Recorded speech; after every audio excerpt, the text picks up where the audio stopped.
नमस्कार साथियों, मेरा नाम विष्णु कुमार शर्मा है।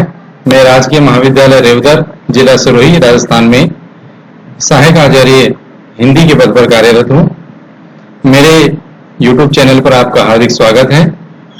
आज के इस वीडियो में हम बात करेंगे हिंदू कोड बिल की। मित्रों, हिंदू कोड बिल वैसे तो राजनीति विज्ञान का विषय है।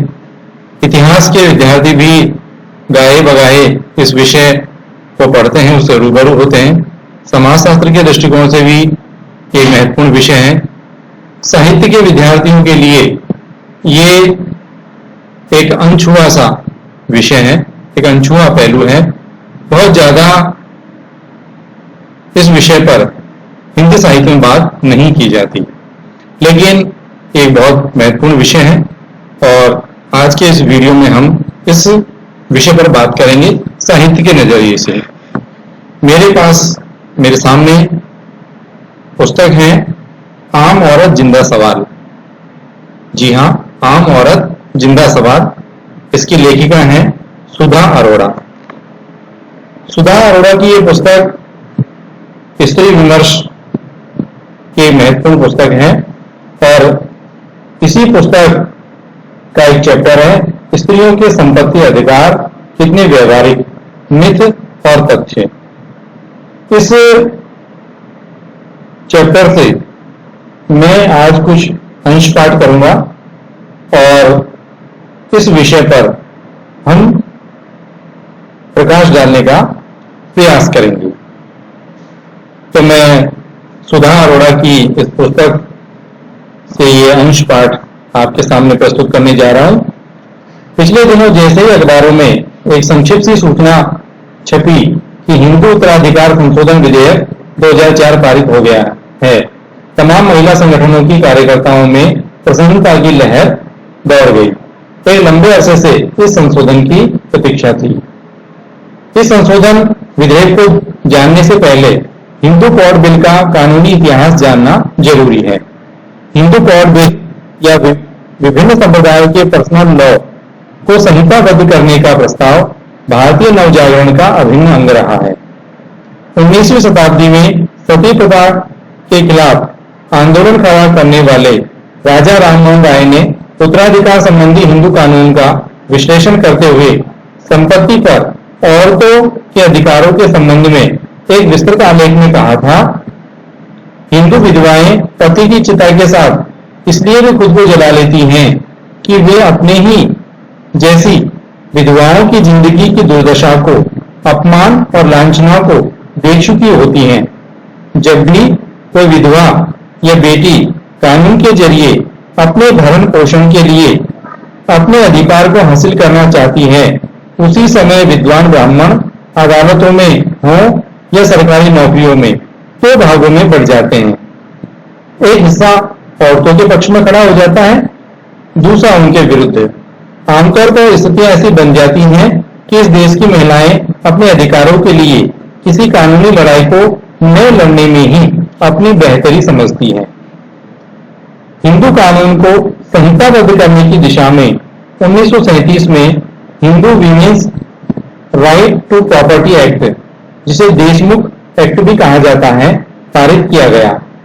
इस कानून में संपत्ति पर उत्तराधिकार के विषय में विधवाओं को जो अधिकार दिए गए, उससे कई नए विवादों ने जन्म दिया। 1941 में सर BN राव की अध्यक्षता में राव कमेटी का गठन हुआ। इस कमेटी ने उत्तराधिकार, विवाह, तलाक, भरण पोषण, संयुक्त परिवार की संपत्ति, विरासत और दत्तक जैसे विषयों पर एक संहिता का मसविदा तैयार किया, जिसे हिंदू कोड बिल नाम दिया गया। इस पर डॉक्टर भीमराव अंबेडकर ने 12 अगस्त 1948 को हिंदू कोड बिल पर संशोधन का प्रारूप तैयार किया। इस मसविदे के आने के साथ ही विभिन्न रूढ़िवादी और सांप्रदायिक संगठनों ने ऐसा कोहराम मचाया कि हिंदू कोड बिल आम चर्चा का विषय बन गया। धर्म खतरे में है के नारे दिए जाने लगे। संपत्ति में बेटों के साथ ही बेटियों को समान अधिकार दिए जाने की बातें मनुस्मृति प्रेरित पूर्व समाज को स्वीकार नहीं थी। इस विधेयक का विरोध करने के लिए सनातनों के उपासकों की सेना खड़ी हो गई, जिसमें शंकराचार्य, ब्रह्मानंद सरस्वती, स्वामी कर्तात्री, सरदार वल्लभ भाई पटेल, डॉक्टर राजेंद्र प्रसाद भी थे। डॉक्टर राजेंद्र प्रसाद ने विधेयक के पारित होने पर अपने पद से इस्तीफा देने की धमकी दी। पिता की संपत्ति में बेटे और बेटियों की समान भागीदारी का कड़ा विरोध करते हुए यहां तक कहा गया कि इससे रक्षाबंधन जैसे भाई बहन के पवित्र संबंधों की परंपरा अर्थविहीन हो जाएगी। महिलाओं ने भी हिंदू कोड बिल के खिलाफ जमकर प्रदर्शन किया। सांप्रदायिक ताकतों ने यहां तक कहा कि एक अस्पृश्य जाति के व्यक्ति, इसका संबंध डॉक्टर भीमराव अम्बेडकर से है, इसको संकेत किया है, एक अस्पृश्य जाति के व्यक्ति को पूरे हिंदू समाज के लिए कानून बनाने का अधिकार नहीं है। पूरे मसले को घिनौना जातिवादी रूप देने की कोशिश की गई। पंडित नेहरू ने, जो पहले इस विधेयक के समर्थक थे, विरोध की व्यापकता को देखकर इसे पारित नहीं होने दिया। इसी सवाल पर डॉक्टर अम्बेडकर ने 28 सितंबर 1951 को कानून मंत्री के पद से इस्तीफा दे दिया।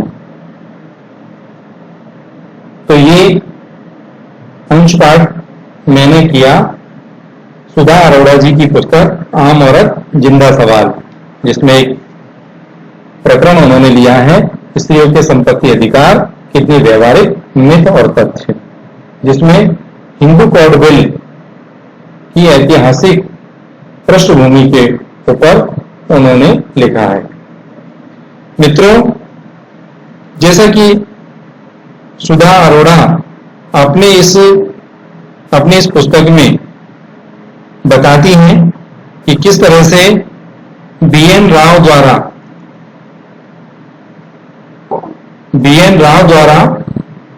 तैयार किया गया मसौदा, जिसे डॉक्टर भीमराव अंबेडकर, जो भारत के पहले कानून मंत्री भी बने और भारत के संविधान की प्रारूप समिति के अध्यक्ष भी थे, उन्होंने इसे संशोधित, परिवर्धित करके इसका एक ड्राफ्ट तैयार किया और इस ड्राफ्ट को वो हमारे संविधान में शामिल करना चाहते थे। और इस प्रगतिशील कदम के विरोध में कैसे कैसे हमारे महान राजनेता, धर्मगुरु, ये सब लोग इसके विरोध में आ गए और इसे संविधान का अंग नहीं बनने दिया।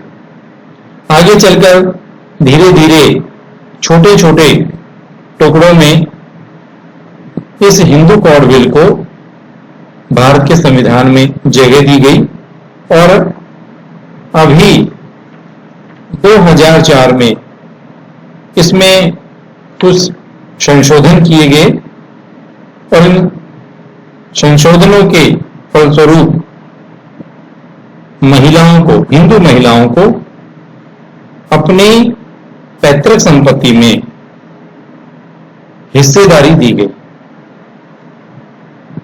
इसके बारे में मैं कुछ और बिंदुओं की चर्चा आपके साथ करना चाहूंगा कि 2004 में ये जो संशोधन आया, इस संशोधन में मुख्य बातें क्या कही गई।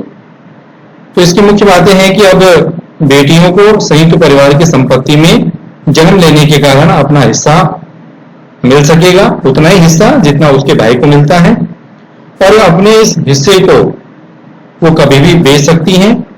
अपनी सुविधानुसार वो अपनी पैतृक संपत्ति में बंटवारे की मांग कर सकती हैं और वे संयुक्त परिवार की कर्ता की हैसियत से भी रह सकती हैं। तो आज हमने अपने इस वीडियो में चर्चा की हिंदू कोड बिल पर।